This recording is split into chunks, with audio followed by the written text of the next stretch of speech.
Cuando Stalin empezó a morir, los hombres capaces de salvarlo tenían una razón para temblar. No porque no supieran medicina, sino porque en la Unión Soviética de 1953, un diagnóstico podía convertirse en confesión, una receta podía parecer sabotaje y una bata blanca podía terminar como uniforme de enemigo. Stalin había gobernado por el miedo durante décadas. Pero su última paranoia fue más íntima, sospechar de los médicos que tocaban su cuerpo. Y cuando el terror entra en la habitación del enfermo, nadie sabe si debe curar o sobrevivir. Ellos tenían el poder. Controlaban los nombres, los archivos y el miedo. Durante años, parecían intocables. Sus rostros estaban en los muros, la escena parece imposible, el hombre que había mandado sobre ejércitos, fábricas, periódicos, cárceles y fronteras dependía de personas que podían tomarle el pulso. Y esas personas estaban aterradas. En los últimos meses de Stalin, la medicina dejó de ser medicina. Se volvió política. Se volvió sospecha. Se volvió un campo minado donde una decisión clínica podía ser leída como traición. Este episodio cuenta el llamado complot de los médicos. Pero no como un caso aislado. Lo vamos a mirar como la última forma de una lógica que Stalin había perfeccionado durante años. Si el sistema necesita enemigos, terminará encontrándolos incluso en la habitación del enfermo. La promesa es clara. Vas a entender cómo una acusación absurda pudo convertirse en campaña nacional, por qué muchos médicos judíos fueron señalados como conspiradores, qué papel jugó la prensa soviética, cómo el miedo alcanzó al Kremlin y cuál fue la ironía final. El hombre que obligó a todos a temerle terminó atrapado en un sistema donde hasta salvarlo podía ser peligroso. Stalin no empezó sospechando de sus médicos. Empezó sospechando de todos. La Unión Soviética que él gobernaba había aprendido una regla simple: nadie estaba completamente a salvo.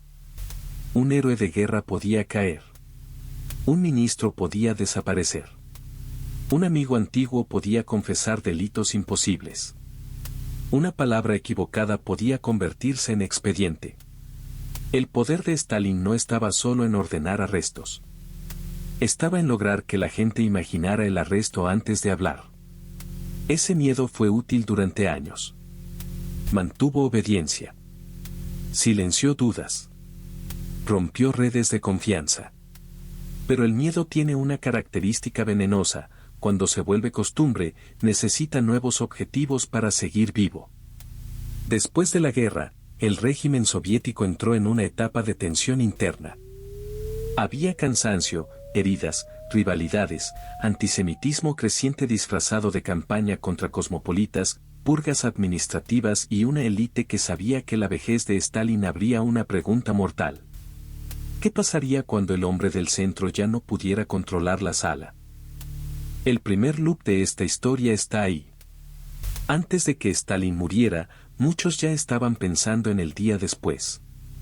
Pero nadie podía decirlo en voz alta. En ese ambiente apareció el caso de los médicos. La acusación era explosiva: médicos prominentes habrían conspirado para asesinar líderes soviéticos mediante tratamientos incorrectos, diagnósticos falsos y métodos criminales. El Estado no hablaba de errores médicos. Hablaba de asesinato político. El mensaje era perfecto para el terror: el enemigo no estaba en la frontera, ni escondido en una fábrica, ni infiltrado en una embajada. Estaba junto a la cama. Una bata blanca. Un estetoscopio. Una receta. Una firma en un expediente. Todo podía parecer arma. El 13 de enero de 1953, la prensa soviética hizo pública la denuncia. Pravda e Izvestia presentaron a médicos arrestados como parte de una conspiración. Varios eran judíos. La acusación mezclaba medicina, espionaje, sionismo, inteligencia extranjera y asesinato de dirigentes. Era una fórmula conocida: convertir complejidad en enemigo. Si un líder moría, no era por enfermedad. Era por sabotaje. Si una política fallaba, no era por error. Era por traición. Si el cuerpo envejecía, no era por biología. Era porque alguien lo atacaba desde dentro. Ahí está el punto de no retorno. Cuando el Estado declara que sus médicos son asesinos, ya no está investigando salud. Está preparando obediencia. Porque si los médicos podían ser traidores, cualquiera podía serlo. Piensa en eso y déjalo en los comentarios. ¿Qué harías si tu profesión, tu conocimiento y tus años de estudio pudieran convertirse de repente en prueba contra ti? Comenta médico si quieres más casos donde el poder convirtió expertos en enemigos. Y si este tipo de documental te interesa, suscríbete al canal para seguir la serie. El caso no surgió en el vacío. Venía alimentado por cartas, informes, rivalidades internas y una atmósfera donde acusar podía salvar al acusador. La figura de Lidia Timashuk, una médica que había denunciado decisiones clínicas años antes, fue elevada por la propaganda como advertencia. Había que escuchar al vigilante que veía sabotaje donde otros veían tratamiento. El régimen necesitaba una historia sencilla.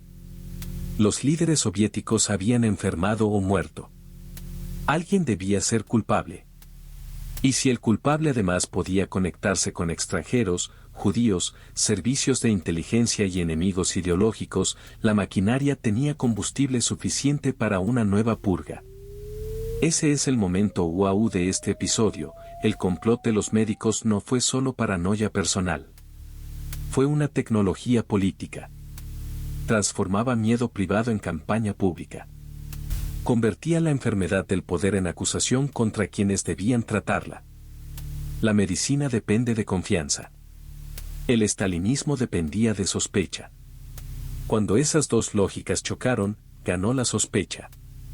Y cuando la sospecha gana dentro de un hospital, todo gesto cambia de significado. Un médico que duda parece encubrir algo. Un médico que insiste parece desafiar al poder. Un médico que se equivoca puede ser presentado como criminal. Un médico que acierta demasiado también puede despertar preguntas. Ese era el laberinto. No existía comportamiento completamente seguro, porque el criterio no era clínico. Era político. Y en política estalinista, la interpretación venía después de la decisión. Primero se elegía al enemigo. Después se organizaban los indicios. La campaña contra los médicos también golpeó algo más amplio, el prestigio del conocimiento. Un régimen que se dice científico, moderno y racional terminó usando el lenguaje de la medicina para alimentar fantasmas. Hablaba de diagnósticos, tratamientos y expedientes, pero el corazón del caso era superstición política, la idea de que todos los males del poder venían de una mano oculta. Eso permitía evitar una verdad mucho más simple. Los líderes envejecían. Los cuerpos fallaban. Los errores se acumulaban. El sistema estaba lleno de silencios. Pero aceptar eso habría significado reconocer límites. Y Stalin había construido una imagen donde el límite era siempre culpa de otro. Por eso el médico se convirtió en figura perfecta para la paranoia final. Estaba cerca del cuerpo, cerca de los secretos, cerca de la vulnerabilidad. Veía lo que la propaganda no podía mostrar: presión arterial, debilidad, cansancio, síntomas, deterioro. Un médico conoce la parte humana del intocable. Y para un poder que necesita parecer invulnerable, esa mirada puede ser intolerable. Ahí aparece otra capa de la historia. El complot no solo acusaba a profesionales de matar. También castigaba a quienes habían visto la fragilidad física del poder. La bata blanca era peligrosa porque entraba donde no entraba la multitud. Entraba en la habitación. Entraba en el pulso. Entraba en el momento en que el dictador dejaba de ser estatua y volvía a ser cuerpo. Ese contraste es el centro emocional del episodio. Durante años, Stalin obligó a millones a esconder su miedo. En sus últimos meses, él mismo empezó a gobernar desde un miedo cada vez más privado, más cerrado, más corporal. El miedo ya no venía solo de conspiradores imaginarios. Venía de su propia dependencia. Los médicos arrestados fueron presionados. Las confesiones, como tantas otras en la historia soviética, no podían leerse como verdad limpia. Eran productos de interrogatorio, miedo, violencia y una maquinaria acostumbrada a fabricar culpables. El público recibía una versión cerrada, los criminales habían sido descubiertos. El Estado protegía al pueblo. Los enemigos estaban desenmascarados. Pero dentro del Kremlin, la pregunta era más oscura. Si Stalin podía acusar a sus médicos, ¿a quién acusaría después? Muchos dirigentes entendían la señal. El caso podía ser el comienzo de algo mayor. Una purga nueva. Una reorganización brutal. Una limpieza de élites. Una campaña con consecuencias imprevisibles para judíos soviéticos, funcionarios, familiares, instituciones médicas y rivales internos. El miedo no estaba solamente en hospitales. Estaba en las oficinas del poder. Porque el terror de Stalin funcionaba como una puerta giratoria. Hoy salía un enemigo. Mañana podía entrar cualquiera. El midpoint está aquí. El caso que parecía proteger a Stalin revelaba su fragilidad. Un gobernante verdaderamente seguro no necesita convertir a sus médicos en conspiradores. Solo un poder envejecido, aislado y rodeado de silencios empieza a ver traición en el lugar donde debería haber tratamiento. La campaña también mostró una contradicción moral. Durante años, Stalin había construido un sistema donde la verdad era secundaria frente a la utilidad política.